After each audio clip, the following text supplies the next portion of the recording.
رسول کریم صلی اللہ علیہ وسلم نے خاص سبق دیا کہ اگر آدمی پہ کچھ حالات آ بھی جائیں، حالات آ بھی جائیں، لیکن تھوڑی سی ہمت کر لے، عفیف بن جائے، ہاتھ نہ پھیلائے مخلوق کے سامنے، جھولی نہ پھیلائے، عفیف بن. نبی کی بات تو سچی ہے نا.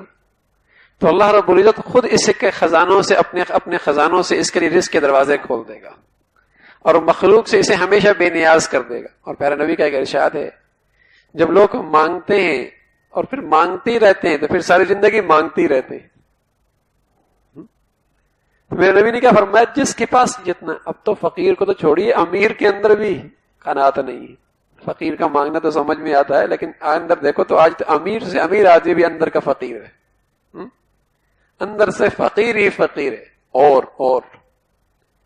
حل من مزید کا نعرہ ہر ایک کے اندر سے آ رہا ہے، ختم ہی نہیں یہ ہرس جس نے اس کا زندگی کا سکون چھین لیا، اطمینان چھین لیا.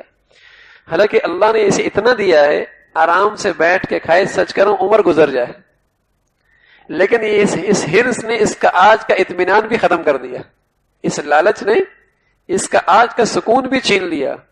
کل کیا یعنی آئندہ کی وہ سوچ رہا ہے جو اسے زندگی ملنی بھی نہیں، تو آج لگت دسترخوان کا کھانا بھی خود خراب کر رہا. کتنی محرومی کی بات ہے، کتنی محرومی کی بات. اتنا ملا ہوا ہے، آرام سے بیٹھ کے کھا سکتا ہے، زندگی بھر کھا سکتا ہے، لیکن یہ لالچ، ہرس، یہ بد اخلاقی ہے.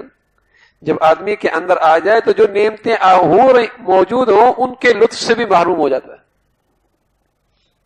ایک شخص حضور علیہ الصلوۃ والسلام کی خدمت میں آیا، اس نے آپ علیہ الصلوۃ والسلام سے کچھ مانگا، حضور نے اسے دے دیا، پھر مانگا، پھر آپ نے دے دیا، پھر آپ نے نصیحت فرمائی اور فرمایا، حکیم یہ مال سب کو بھلے لگنے والی اور لذیذ شرعی چیز ہے، بڑی اچھی لگتی ہے یہ مال. جو شخص اس کو بغیر حرص اور لالچ کے حاصل کرے گا اللہ اس کے لیے اس میں برکت دے دے گا، اور جو شخص لالچ کے ساتھ لے گا اس کے واسطے اس مال میں برکت نہیں ہوگی، اور اس کا حال جو البقر کے مریض کیسا ہوگا. جو البقر ایک مثال دی جاتی ہے کہ پانی پیتا رہے، کھاتا رہے، پیٹ بھرتا ہی نہیں. فرمایا جو آدمی ایک مانگنے کا عادی بن جائے، لالچ اس کے اندر پیدا ہو جائے، اس کا پیٹ کبھی بھرتا ہی نہیں. بلکہ قرآن نے ایک عجیب منظر کشی کی، فرمایا الہاکم التکاثر حتی زرتم المقابر. مال کی بہتات میں تم ایسے ایک دوسرے سے آگے بڑھ رہے ہو، اس لالچ اور حرص میں ایسی سبقت کی دوڑ لگی ہے، حتی زرتم المقابر، تمہاری دوڑ ختم ہوگی جب تم قبروں میں پہنچو گے، تب ہوش آئے گا کہاں بھاگ رہے تھے. الہاکم التکاثر. اس کثرت کی لالچ نے تمہیں غافل کر دیا ہے. کیوں آئے دنیا میں، کس مقصد کے لیے آئے، میرے مولا کی چاہت کیا ہے، میری آخرت کی زندگی کتنی بن رہی ہے، کتنی بگڑ رہی ہے.